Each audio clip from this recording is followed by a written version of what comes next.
Good morning. I've just started a minute early, so I'll just give it a minute before I start properly. Just trying.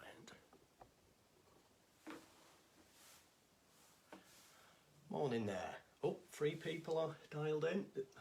I'm just going to give it just another minute, guys, just till it gets to 10:30, and then I'm going to start properly. 10, 12 people. Excellent. 14. 16, nearly 10:30, just give it another minute or two. Well, at 10:30, there we go. So, morning everybody.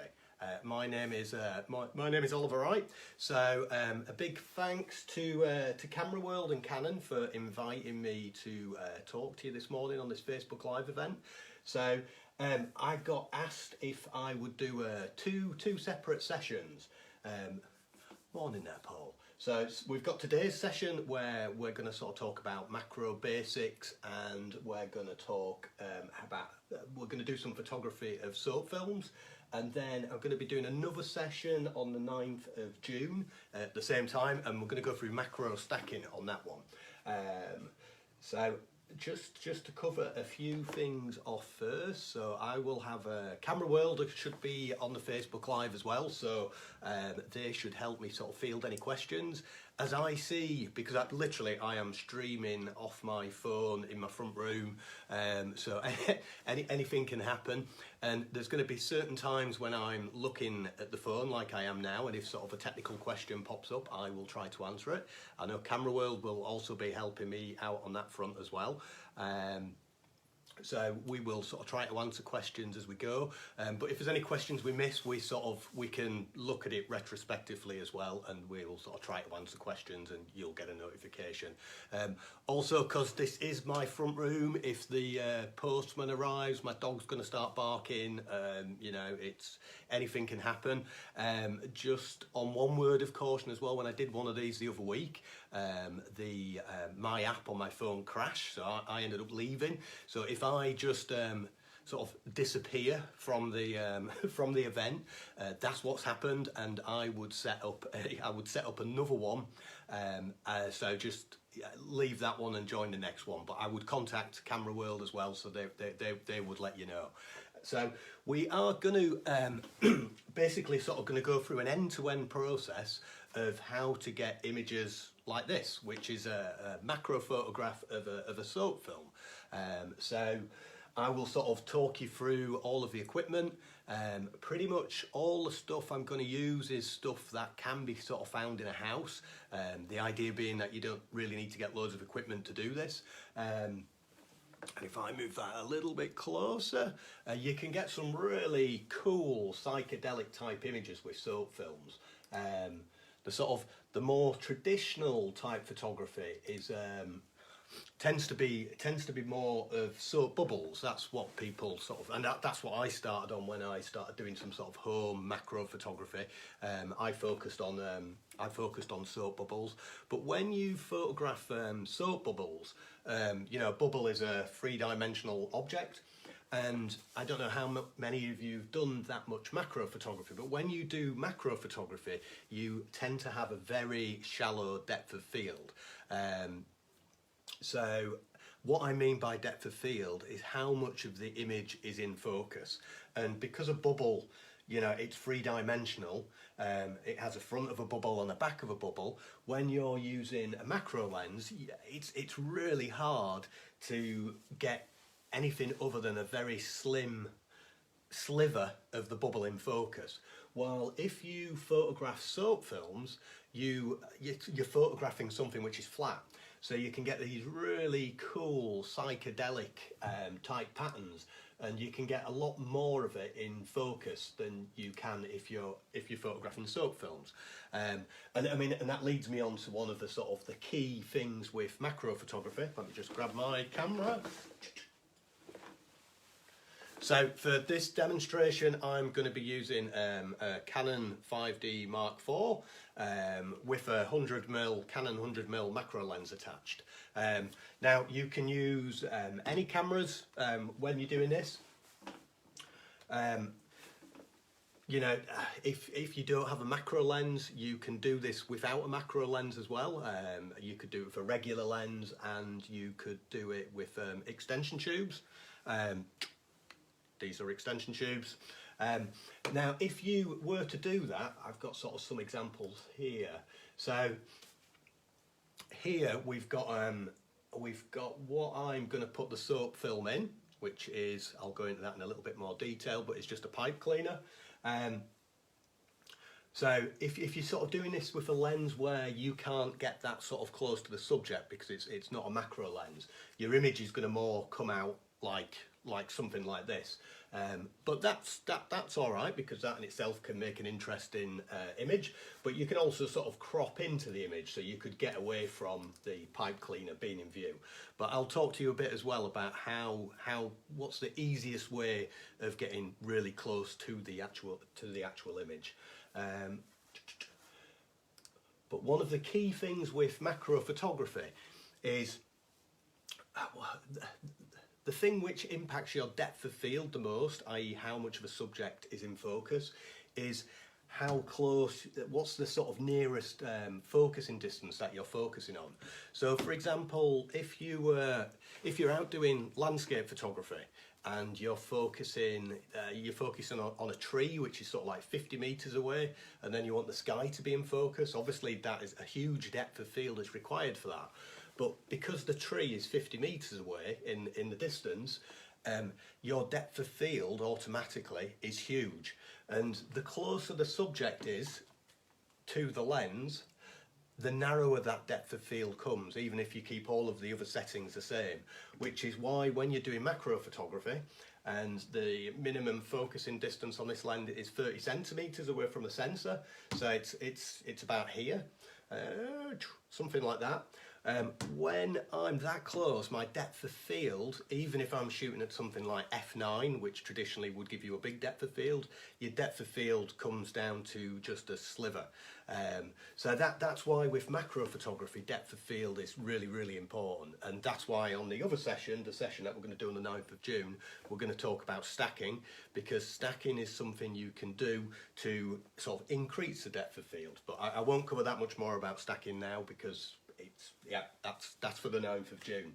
But for a subject like this anyway, we'll see once we get the soap film set up, the soap does not stay still. I mean, it's going to be moving around, bubbling all over the place, and can make really interesting psychedelic videos. But therefore stacking is not an option anyway, because you'll see when I try using my phone to do a video of what the soap film is actually doing, you'll see it's just moving all over the place, and it's quite quick. Which then leads me on to another key thing you need to think about when you're doing macro photography, or any photography really, is nearly always my starting position is, what shutter speed do I need for this image to be sharp? That's nearly always my sort of leading thought process when I'm doing photography. Now, there are times when you don't need to think about that. So I don't know, say if I was doing some photography on my desk,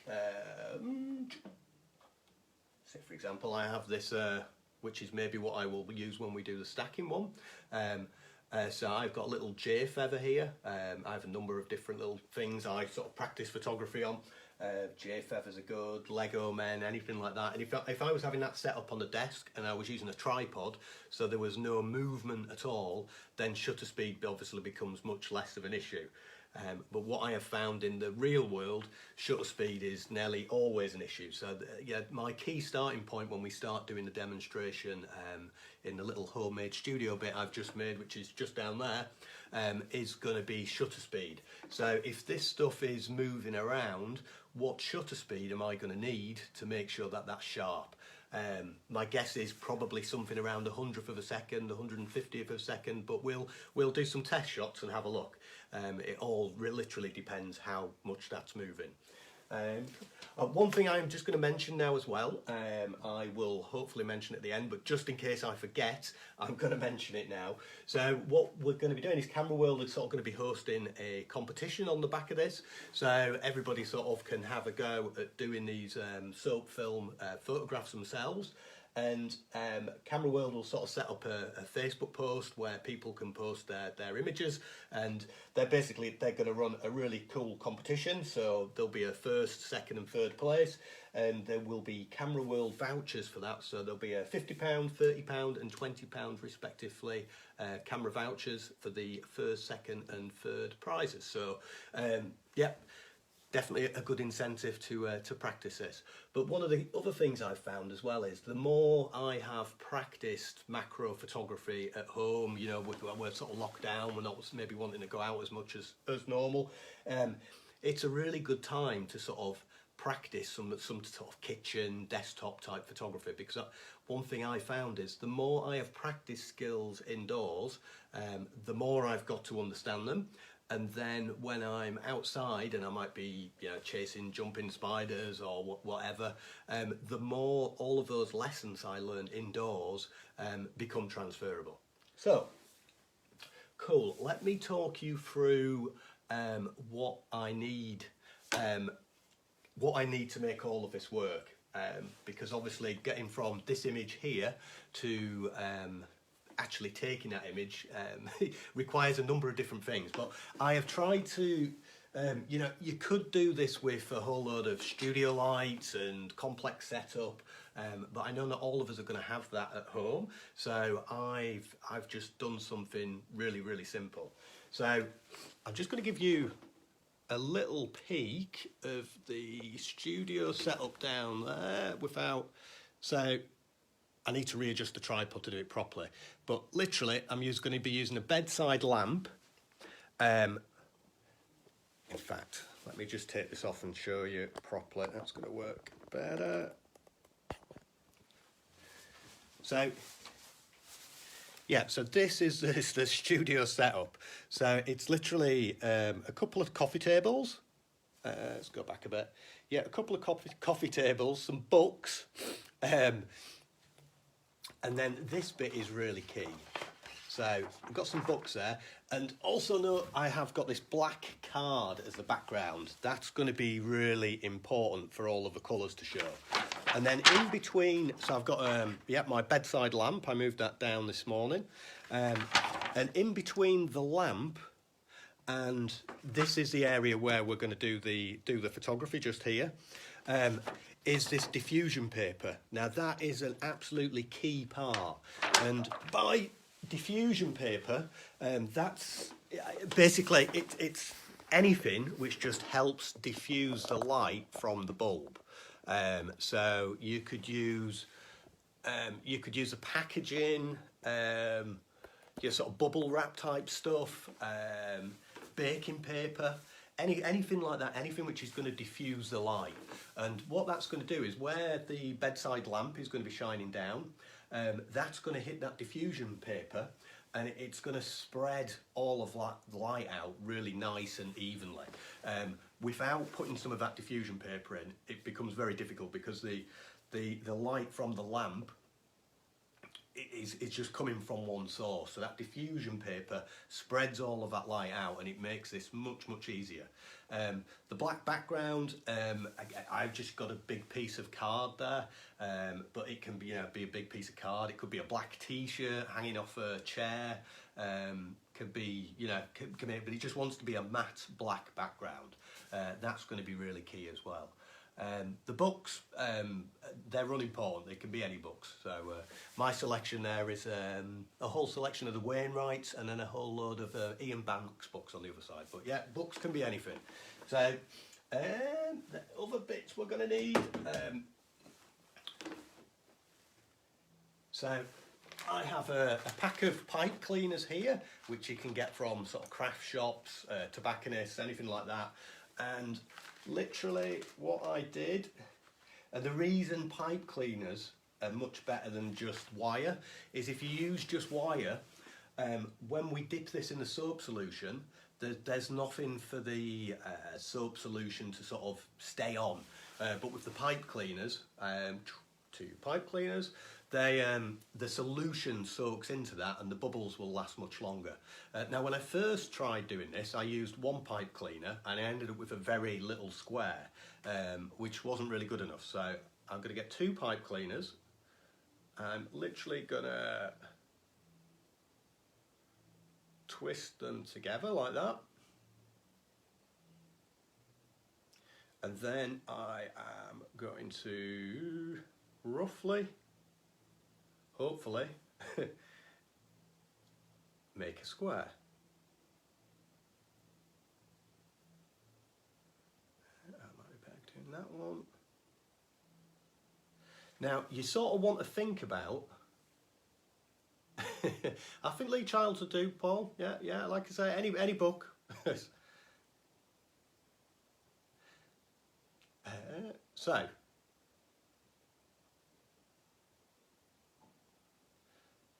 there you go. I have made a square out of pipe cleaners. Now, if you don't have access to pipe cleaners, you could use wire, but you would have to sort of maybe cut some thin fabric round and make that go around the wire. So it's something for the solution just to sort of bed into. But that's basically all you need to do. But so you're going to provide a frame for the soap film to fit in. Now, but what is key is that you make a square which is going to be big enough, because if you make it too small, depending on what type of lens you're using. So if you think about it from in terms of, if I'm using a 1:1 macro lens, which this one is, what that basically means is you can get you can have a sort of 1:1 replication of what's in front of you onto the sensor. So if I make this smaller than the camera sensor is going to be, I'm never actually going to be able to fully fill the frame with the soap film. This would be in view. And then if you're not using a macro lens, so if you're using a lens which sort of does 1:2, for example, so then this would need to be twice as big as a sensor for you to just have soap film. But like I say, if you can't get it to do that, and this is going to be in the image, that in itself is, is not the end of the world. It just means you would have to crop into it. So again, it would be a bit like one of these. So there you've got the pipe cleaner is going around the edge of the frame. But you could crop into it, that's not going to be a problem. Now, another thing which does impact the depth of field is I'm going to be using a full frame camera, which gives me, it's a bigger sensor. So what that does is it gives you a sort of an apparent shallower depth of field. So if you were using a smaller sensor, that's going to give you an apparent bigger depth of field. So it's actually going to be easier to get the soap film, more of a soap film in focus. I think you need the rigidness. It's more about how close you can get to the subject. So for example, if I stuck extension tubes onto my macro lens, that would reduce the minimum focusing on the camera lens, would allow me to get closer to the soap film, so therefore it would be more magnified. So I would get even closer to the subject, it would be more magnified, but in doing that, you get an even shallower depth of field again, because you've come closer and closer to the subject, and the closer you are to the subject, the shallower the depth of field. That's a key to macro. So the further you are away from the soap film, the smaller this is going to become in the photograph, but the bigger your depth of field. So depth of field and closeness to subject is a real key fundamental to macro photography.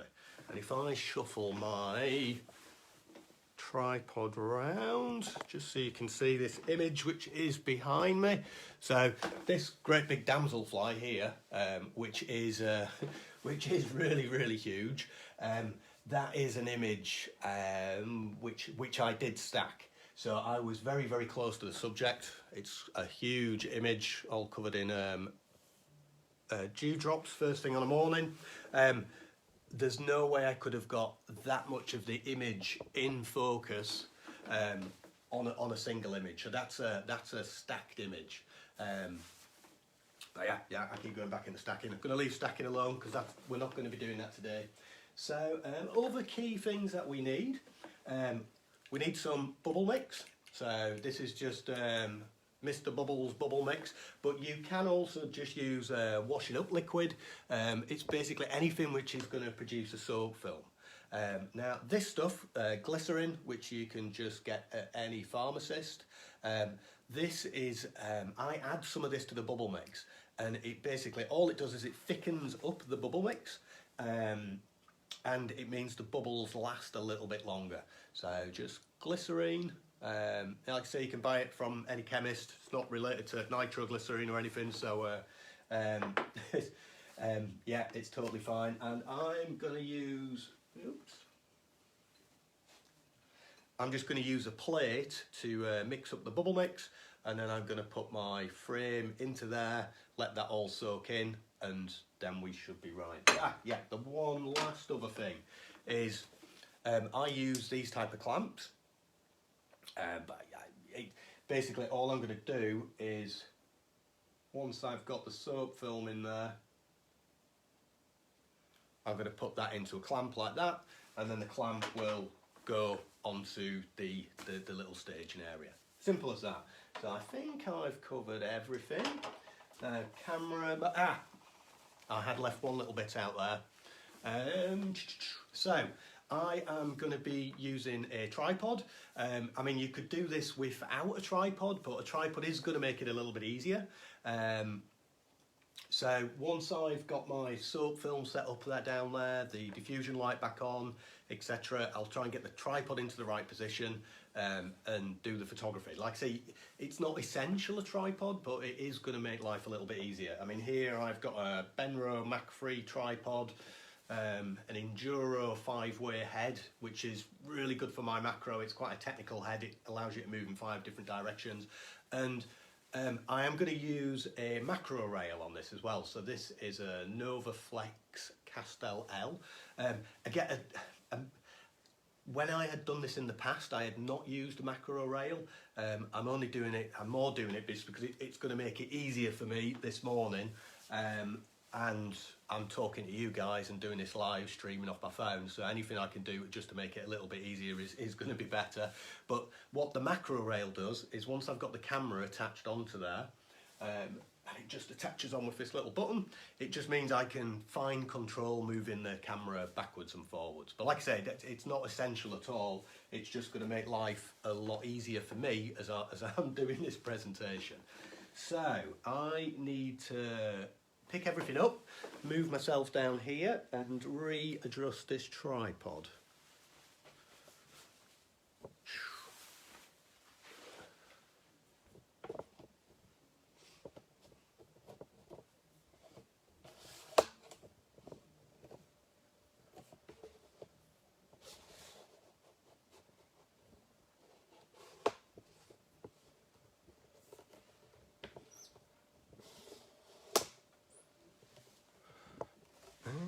Is that going to give us... No, need to come down lower again.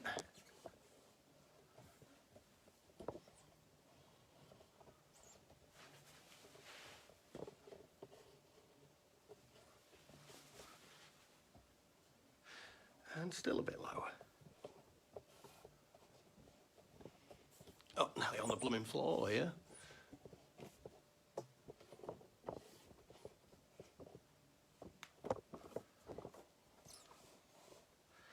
Right, cool. That looks about right. So you can clearly see the setup here. 2 lots of books, lamp, black background. I'm going to just stick that diffusion paper back in there. Now this is a low energy bulb, so it doesn't really produce any heat. But obviously, if you I would only do it with a low energy bulb because you don't want to introduce any risks as such. So, just going to grab one of a book, stick that on there. Right. Grab a camera.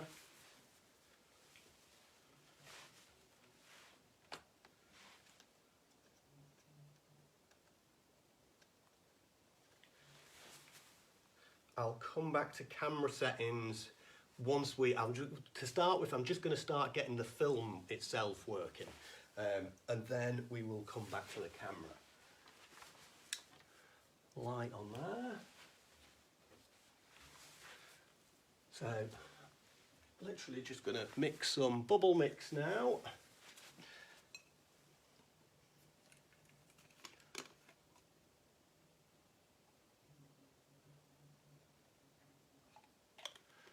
So I've literally just poured some of this onto the plate.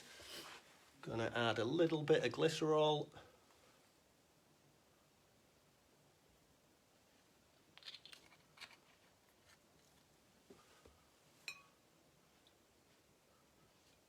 And I'm literally just quickly mixing that up with my finger.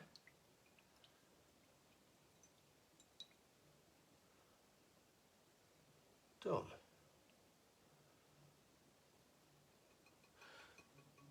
If anybody can hear that weird noise in the background, by the way, it's the dog snoring on the sofa.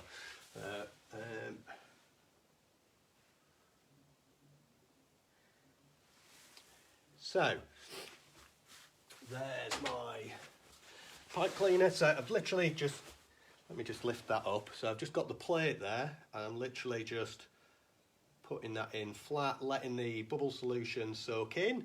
And now that has got a bubble film in it. So one thing noting is when you do this, you want to try and make sure that the square is as flat as possible. Because if the square is not flat, again, it's going to impact your depth of field. So let's just pop this under here. Oh, right, there we go. We have the colours already. So, let me just take this off here. I think I can flick the camera around. Yep. So, now if I come under here now, can you see the soap film colours there? So I mean that's what I'm sort of getting off my phone. Let me go even closer. I don't know if you can see it, it's all starting to move around there as well. So straight away we've got some pretty interesting. I'm having to hold it in at an angle there. I might have to just adjust that because I've got the books reflecting. So that's one thing to look out at there. So you see how fast it's moving around there now? So this is why we really need to think about the shutter speed itself. So let me come back out of there. Flick the camera back round. Let's go into here. Back on there. Right. Cool. So just a couple of... Oh, it's doing some really groovy stuff in there now. So... one thing is key. I don't know if you can see in the middle here, the soap film is not, you can't have it at 90 degrees. Basically, the film does have to be at a bit of an angle. If it's not at a bit of an angle, when the light comes down, as the light passes through the soap films and it produces all of these crazy colours, if you hold it vertical, you can't see the colours. In fact, let me just... take this back off. The easiest way is just to demo that again. So flick this back round. So here we can see the colours, but if I change the angle of this to vertical, boom, all the colours have disappeared. Move it back to a slight angle and the colours have come back again. Not quite there. Yeah, I need both hands to move it back into position. But what you will find is you have to fiddle around a little bit with the angle to get that right. So turn that back round. Now, some of you are probably instantly thinking now, well, he was talking about depth of field and he was talking about shallow depth of field with macro lenses, and that is entirely true. So